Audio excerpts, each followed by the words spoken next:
अब हम बात करें पायरिमिडीन सिंथेसिस की। Pyrimidine synthesis unlike purine synthesis हमारे पास एक राइबोस फॉस्फेटिक शुगर होती थी जो एचएमपी शंट से आती है, हम शुरू करते हैं। यहाँ पे हम डायरेक्ट अमाइनो एसिड को लेके शुरू करते हैं। हमारे पास 2 अमाइनो एसिड्स होते हैं, एक ग्लूटामीन होता है और एक एस्पार्टेट होता है। ये दोनों हमारे पास जो हैं वो सिंथेसिस में इन्वॉल्व होते हैं।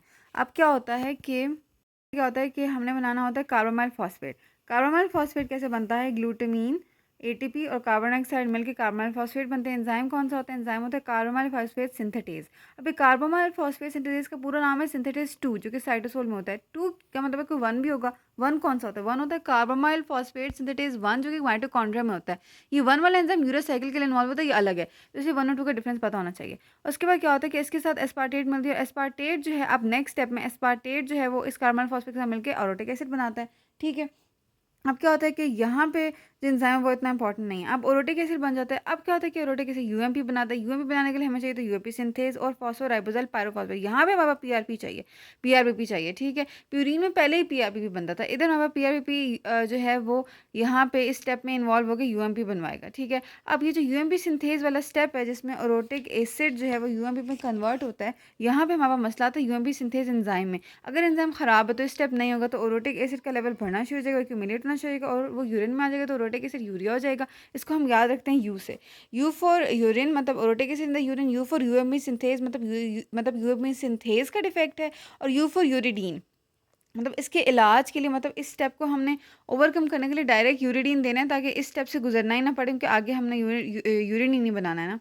ठीक है।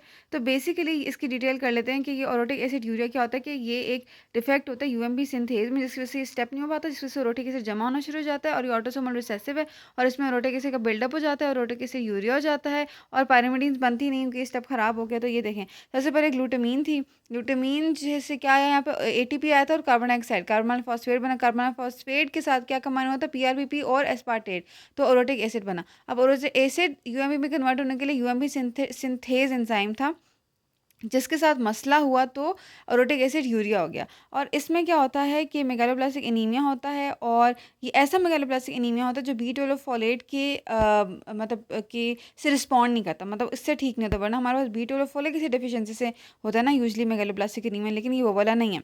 और साथ में ग्रोथ रिटार्डेशन होती है, और इसके मतलब इसका सोल्यूशन ये कि हम डायरेक्टली पेशेंट को यूरिडीन दे दें, ताकि ये स्टेप बाईपास हो जाए, यूएमपी डायरेक्टली आ जाए हमारे पास। ठीक है। फिर इससे सीएमपी और टीएमपी बनता है। अच्छा, अब क्या होता है, भी हमारे पास बन गया था यूएमपी सिंथेज के बाद। अब इस यूएमपी से हमने जो है वो यूरिडीन से साइटिडीन भी बनानी है और थायमिडीन भी बनानी है। अब हम साइटिडीन कैसे बनाएंगे? यूएमपी यूटीपी में कन्वर्ट होगा एटीपी से, और फिर यूटीपी सीटीपी से कन्वर्ट होगा।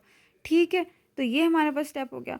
उसके बाद क्या होता है कि यूरिडीन को अब हम थायमिडीन में कैसे कन्वर्ट करेंगे? उसमें क्या होता है कि यूएमपी उसी तरह से यूडीपी में कन्वर्ट होगा, और फिर यूडीपी से ये डी ऑक्सी यूडीपी में कन्वर्ट होगा, मतलब कि राइबोन्यूक्लियोटाइड रिडक्टेज यहाँ एक्ट करेगा, और फिर ये डी ऑक्सी यूडीपी जो है वो फिर दोबारा डी ऑक्सी यूएमपी में कन्वर्ट होगा, फिर डी ऑक्सी यूएमपी डीटीएमपी में कन्वर्ट होगा।